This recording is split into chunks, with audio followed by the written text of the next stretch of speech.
लोग कहाँ याद आते हैं पर्दा गिर जाने के बाद, पर किरदार जिंदा रहते हैं मर जाने के बाद। एक्टिंग, अभिनय, एक्टर, अभिनेता, जब आप ये शब्द बोलते हैं या पढ़ते हैं या आपके ज़हन में ये शब्द आते हैं या ये व्यक्ति आता है, तो सच मानिए जज्बा, मेहनत, हुनर, पहचान, किरदार, ये सब साए की तरह आपको महसूस होने लगते हैं। और रियली यही इंसान को एक्टर या अभिनेता की पहचान देता है। कौन कहता है कि मैं सिर्फ किरदार निभाता हूँ? हर किरदार को जीकर मैं खुद को भूल जाता हूँ। नमस्कार, आदाब, सत श्री अकाल, प्रणाम। Light, camera, rolling, action. आज मैं यानी कि शैलेश प्रॉम्प्टर एक्टिंग की महत्वपूर्ण कड़ी यानी बॉडी लैंग्वेज, शारीरिक भाषा के बारे में आपको कुछ विशेष बातें बताने जा रहा हूं। एक बात तो आपको मानकर चलनी पड़ेगी कि एक्टिंग आपको स्वयं से निकल कर करनी पड़ती है या पड़ेगी। जब आप जितना अपने आप को देख लें, सुन लें, चाहे जितना देख लें, सुन लें, लेकिन एक्टिंग आपको अपने आप से निकलकर दूसरे कैरेक्टर में जीते हुए ही करनी पड़ेगी। जब आप एक किरदार को नकल करते हैं, अपने आप को शीशे के सामने, मिरर के सामने आप उसकी नकल करते हुए नहीं देखेंगे, तब तक आप एक्टिंग के आसपास भी अपने आप को नजर नहीं पाएंगे। मैं ये नहीं कह रहा हूं, या ये कहिए कि मैं ये नहीं कह रहा हूं, बल्कि सभी अनुभवी प्रैक्टिकल करने वाले लोग या प्रैक्टिकल जो एक्टर हैं, जिन्होंने अपना मुकाम बना लिया है, उनका भी यही कहना है। या यूं कह लीजिए कि जो आपको थ्योरी नहीं, प्रैक्टिकल बताएगा, आपको प्रैक्टिकल करके बताएगा। यानी अभिनय के लिए मतलब नकल, ऑब्जर्वेशन की आदत डालना ये बहुत जरूरी है। ऑब्जर्वेशन किरदार का, सिचुएशन का नहीं। एक एक्टर का काम होता है किरदार का ऑब्जर्वेशन करना, सिचुएशन का नहीं। वो डायरेक्टर और राइटर करते हैं। आप किसी भी चौराहे पे खड़े हो जाइए और सामने बैठे या खड़े किसी व्यक्ति के हाव भाव को आप देखिए, फिर उसी की तरह मिरर के सामने यानी शीशे के सामने आप अपनी हरकत कीजिए। अगर आपको आपके अंदर कुछ फर्क महसूस लगता है, आपको लगता है कि आप अपने आप से निकलकर कोई दूसरा काम कर रहे हैं, कोई दूसरा कैरेक्टर जी रहे हैं, तो मतलब आप कैरेक्टर ऑब्जर्व कर सकते हैं। ये कला आपके अंदर है, ये पहचान आपको अपने अंदर बना लेनी पड़ेगी। और अगर आप शीशे के सामने खड़े होकर खुद को ही देखते रहेंगे, तो कहां से और क्या ऑब्जर्व करेंगे आप, क्या एक्टिंग करेंगे? आप तो आप हैं। और परिणाम क्या होगा? शून्य। ऐसे कई एक उदाहरण हैं जिसने बड़े बड़े सितारों ने सोसाइटी के किसी न किसी को ऑब्जर्व किया और फिर उसकी नकल करके अपने किरदार को निभाया। अब देखिए, आजकल एक हिट फिल्म धुरंधर है, आप उसी को ले लीजिए। अक्षय खन्ना जी के साथ ही साथ और भी इस फिल्म में जितने भी कैरेक्टर हैं, जितने भी आर्टिस्ट हैं, उन सब ने एक एक किसी सही के कैरेक्टर्स को ऑब्जर्व किया, उस व्यक्ति के हाव भाव को, उसके बोलने के तरीके को ऑब्जर्व किया, चलने फिरने को, उसके सारे हाव भाव को उसने ऑब्जर्व किया, पकड़ने की कोशिश की, नकल की, और दर्शकों पर एक छाप छोड़ गए। कैसे? क्योंकि उन्होंने एक कैरेक्टर को ऑब्जर्व किया, सिचुएशन को नहीं। रियल एक्टर उसी को कहते हैं जो अभिनय के लिए पूरी तरह से डूबकर इमोशंस और कैरेक्टर, किरदार यानी कैरेक्टर को इतनी सच्चाई से निभाता है कि ऑडियंस उसे नेचुरल मानने लगती है। यही होता है चरित्र को जीना, यानी एक गिरगिट की तरह आपको अपना रंग बदलना है, बदलना ही पड़ेगा। स्वयं को नहीं देखने से काम चलेगा, दूसरों को देखकर उनको ऑब्जर्व करना, उनकी नकल करना और गिरगिट की तरह अपने आप को उस तरह से बदल लेना, यही एक्टिंग है, यही एक्टर है।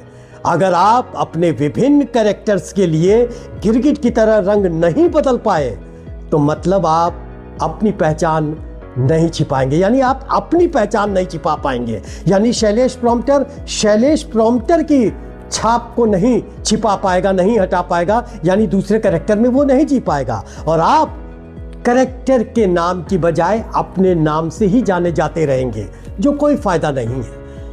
तो ये कोई मतलब नहीं है एक्टर के लिए कि वो सिर्फ अपने नाम से जाना चाहे, कैरेक्टर के नाम से पहचान बनाने की ज़रूरत है। कुल मिलाकर आप अपने से विभिन्न भावों, विभिन्न शारीरिक क्रियाओं को अपने अंदर पैदा करने की कोशिश कीजिए। जैसे चेहरे को अपने बिगाड़िए, देखिए उसी में से एक्सप्रेशंस निकलेंगे, उसको आप शीशे पे देखिए। लेकिन अगर आप शीशे पे अपने आप को यूं ही खड़े होकर देखते रहेंगे तो आपके हाव भाव कहाँ दिखाई देंगे? नहीं दिखाई देंगे। जब आप विभिन्न व्यक्तियों के हाव भाव पढ़ेंगे, देखेंगे, ऑब्जर्व करेंगे, उनकी नकल करेंगे, तभी आप किसी अपने आप से अलग हटकर किसी कैरेक्टर को जी पाएंगे। उस नकल का एक वीडियो क्लिप आप बना लीजिए। मान लीजिए किसी भी XYZ को आपने देखा, वो कैसे बोल रहा है, कैसे देख रहा है, कैसे उसकी भौवें हिल रही हैं, कैसे उसके हाथ पांव हिल रहे हैं, उसको ऑब्जर्व कर लिया, उसकी नकल की आपने और उसकी एक वीडियो क्लिप आप बना लीजिए और फिर आप उसको देखिए, कमी निकालिए उसमें कि वो ऐसा करता था, हम तो वैसा नहीं कर पा रहे हैं, वैसा करने की कोशिश कीजिए, सुधारिए। और जब आप इतनी मेहनत करेंगे तो ही आपके बॉडी के जो तंत्र हैं, जैसे आंखें, आईब्रो, सिर, होठ, हाथ, उंगलियां, ये सब धीरे धीरे काम करने की आदी हो जाएंगी। उसका चलना फिरना, उठना बैठना, उसका हंसना, रोना, खुश होना, दुखी होना, हताश होना, चिल्लाना, अगर इसे भी आपने पढ़ लिया तो आप समझ लीजिए कि आपने कैरेक्टर को ऑब्जर्व कर लिया। सच मानिए, ऐसा हम लोगों ने भी पढ़ा है और देखा है कि कुछ हीरोइंस जैसे किसी तवाइफ का रोल अगर वो कर रही हैं तो वो कोठों पे जाके किसी भी एक कैरेक्टर को, किसी भी एक रियल तवाइफ को देखती हैं, उसके उठने बैठने को, उसके हर तरीके को देखती हैं, उसके बोलने चालने को देखती हैं, उसको नकल करती हैं और उसके बाद उसी को वो अपने कैरेक्टर के हिसाब से फिल्म में जी लेती हैं और लोग उनकी पहचान उस कैरेक्टर के हिसाब से मानने लगते हैं। ये उस कलाकार की सफलता है, क्योंकि हर चेहरे के पीछे कई एक चेहरे छिपे होते हैं। आपको अपने आप को शीशे में देखने से एक्टिंग बिल्कुल नहीं आ सकती है, आपको दूसरों को ऑब्जर्व करना ही पड़ेगा। दूसरों को ऑब्जर्व करने का मतलब है कैरेक्टर को ऑब्जर्व करना है, सिचुएशन को नहीं। मैं फिर कहूँगा, सिचुएशन को ऑब्जर्व करना ये लेखक और डायरेक्टर का काम होता है। बस ये ज़रूरी है कि आप कहीं भी जाइए, कहीं भी बैठिए, कहीं भी घूमिए, चूँकि आप एक्टर हैं और आप एक्टिंग करना चाहते हैं, आप एक्टर बनना चाहते हैं, तो निश्चित तौर पर आप दूसरों को देखिए। कोई भी व्यक्ति बैठा हुआ है, खड़ा हुआ है, चल रहा है, बोल रहा है, लड़ रहा है, XYZ जो भी कर रहा है, उसको देखिए, उसकी तरह से नकल करने की कोशिश कीजिए, उसकी प्रैक्टिस कीजिए। तो देखिए, आप अपने आप में उस कैरेक्टर को ऑब्जर्व करने लगेंगे। एक बहुत छोटा सा मैं आपको उदाहरण और देना चाहूँगा प्रैक्टिस के लिहाज से, कि आप अपने घर में ही हैं, अपने कमरे में हैं, अकेले हैं, बैठे हैं, चाहे जो भी कर रहे हैं, आपको कुछ नहीं करना है और शीशे के सामने अगर आप खड़े हो जाएं तो आप अपने आप को देख रहे होंगे कुछ करते हुए। रोते रोते हंसिए और हंसते हंसते रोइए, या हंसते हंसते रोइए और रोते रोते हंसिए। इसकी प्रैक्टिस कीजिए। तो आप देखेंगे कि जब आप हंस रहे होंगे तो आपका चेहरा क्या होगा, और धीरे धीरे वो सिकुड़ के एकदम फिर रोने की तरह हो जाएगा। और अगर रोने से शुरू करेंगे तो धीरे धीरे, यानी कि आपके चेहरे के एक्सप्रेशंस की वो नसें धीरे धीरे खुलने लगेंगी, और आपकी ये प्रैक्टिस बहुत जल्द आपके लिए एक रंग ले आने लगेगी। कैसे? ऐसे।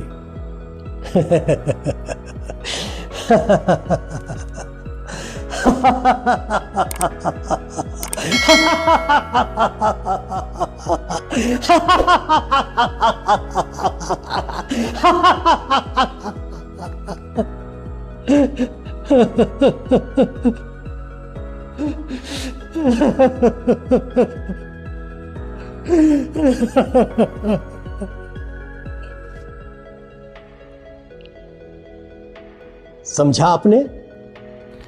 समझ गए होंगे। ये प्रैक्टिस अगर आप करते रहेंगे तो आपके चेहरे के हाव भाव के लिए जो नसें हैं वो अपने आप ढीली पड़ जाएंगी, और आप जब चाहें, जैसे चाहेंगे वैसे अपने आप को चेंज कर लेंगे चेहरे के हाव भाव से। एक्सप्रेशन जो कभी कभी तुरंत के तुरंत चेंज होते हैं, उसके लिए ये प्रैक्टिस बहुत अच्छी है।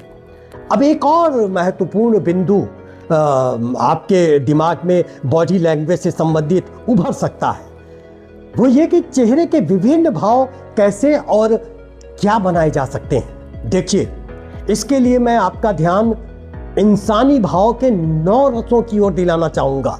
9 रस होते हैं, ये भी जानना आपके लिए जरूरी है। अगर आप उन भावों को समझ गए तो फिर उसी आधार पर आवश्यकता अनुसार, यानी जैसा जरूरत है, जैसी जरूरत है, वैसा भाव आप अपने चेहरे पर और अपने शरीर से उत्पन्न कर सकते हैं। यानी जिस रंग का भाव दृश्य या किरदार चाहता है वो आप अपने चेहरे पर भी ला सकते हैं। पहले मैं आपको बताता चलूं कि वो 9 रस कौन कौन से हैं। हास्य, श्रृंगार, करुण, रौद्र, वीर, भयानक, विभत्स, अद्भुत और शांत रस। ये 9 रस नाट्य शास्त्र के आधार पर निर्धारित हैं, और उसी आधार पर मैं आपको बता रहा हूं। इन 9 रसों का समावेश आपके संवाद, सिचुएशन या किरदार के आधार पर ही होगा, और स्वाभाविक रूप से आपका शरीर उसी रस की भाषा बोलने लगेगा। उदाहरण के तौर पर हास्य रस को लेते हैं। संवाद, सिचुएशन या किरदार के माध्यम से अगर हास्य उत्पन्न किया जा रहा है तो पहले तो ये जान लें कि अभिनय में सबसे मुश्किल हास्य उत्पन्न करना होता है, और यही रस सबसे ज्यादा लोगों को खुशी भी देता है। इसके लिए प्रेजेंस ऑफ माइंड का और साथ ही टाइमिंग का प्रयोग बहुत महत्वपूर्ण होता है। अब अगर हास्य रस के लिए आपकी संवाद अदायगी सही नहीं हुई तो फिर आपका शरीर भी आपका साथ नहीं देगा। इसीलिए शीशे के सामने या वीडियो क्लिप बनाकर अपने डायलॉग्स को विद एक्टिंग आप देखिए। हाँ, एक और टेंशन इस हास्य रस में कि कलाकार ओवर एक्टिंग को ज्यादा हावी होने लगता है। कलाकार के ऊपर ओवर एक्टिंग कुछ ज्यादा ही हावी होने लगती है, उससे आपको बचना है। इस अति अभिनय को, जिसको अति अभिनय यानी ओवर एक्टिंग से अपने आप को बचाना है आपको। ये जितनी बातें मैं आपको बता रहा हूं वो थिएटर के लिए भी लागू होती है और फिल्म के लिए भी। शैलेश प्रॉम्प्टर ने हमेशा आपको विश्वास के साथ ये बताया है कि आवाज, संवाद और फिर किरदार, अगर इन तीनों के साथ आपने सीरियसली, गंभीरता के साथ और सटीक काम कर लिया तो आपकी बॉडी लैंग्वेज यानी शारीरिक भाषा एक्टिंग में अपने आप बोलने लगेगी। आप कहना मान लीजिए मेरा, और मेरे हिसाब से आप प्रैक्टिस कीजिए। निःशुल्क मैं आपको बता रहा हूं, निःशुल्क। एक नामी गिरामी एक्टर के उदाहरण के माध्यम से मैं आपको बताना चाहूंगा कि किरदार के लिए ऑब्जर्वेशन क्यों जरूरी है और क्यों बहुत जरूरी है। वो कलाकार हैं सुनील ग्रोवर।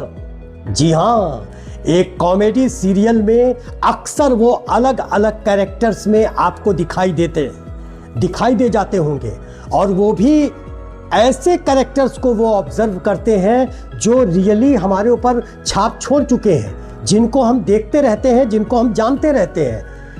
वो यानी सुनील ग्रोवर साहब हर किरदार में उनके वॉइस से लेकर चलने फिरने, फेस एक्सप्रेशन के लिए, और फिर पूरी तरह से बॉडी लैंग्वेज को यूज करते हैं। आउटस्टैंडिंग परफॉर्मेंस होता है सुनील ग्रोवर जी का, काबिले तारीफ। वो क्या करते हैं? ऑब्जर्व करते हैं। वो उन कैरेक्टर्स को ऑब्जर्व करते हैं जिनको अपने अंदर आत्मसात करके वो आपके लिए मनोरंजन का एक माध्यम बनते हैं। वो ऑब्जर्वेशन हुआ ना, कैरेक्टर का ऑब्जर्वेशन, सिचुएशन का नहीं। तो कुल मिलाकर दोस्तों, मेरे युवा साथियों, जब आप कैरेक्टर्स ऑब्जर्वेशन पर अपनी पकड़ बनाएंगे तब आप आसानी से बॉडी लैंग्वेज को भी समझने लगेंगे, और आपका काम, आपकी प्रतिभा क्षमता स्वतः आपको आपका साथ देने लगेगी। तो आज बॉडी लैंग्वेज के बारे में जो बातें मैंने शुरू की हैं वो भी आगे भी एपिसोड्स में मैं आपको समझाऊंगा, क्योंकि इतना आसान और इतना छोटा चैप्टर ये नहीं है बॉडी लैंग्वेज, या ये कि एक लाइन में समझा दे, नहीं। अभी आगे के एपिसोड्स में भी कुछ बारीक बारीक चीज़ें मैं आपको ज़रूर बताना चाहूँगा। तो इसी के साथ आज का ये एपिसोड बस अब यहीं समाप्त करने की शैलेश प्रॉम्प्टर को आज्ञा दीजिए। अगले एपिसोड में शुक्रवार शाम 5 बजे मैं आपसे फिर मुखातिब हूँगा। तब तक के लिए नमस्कार।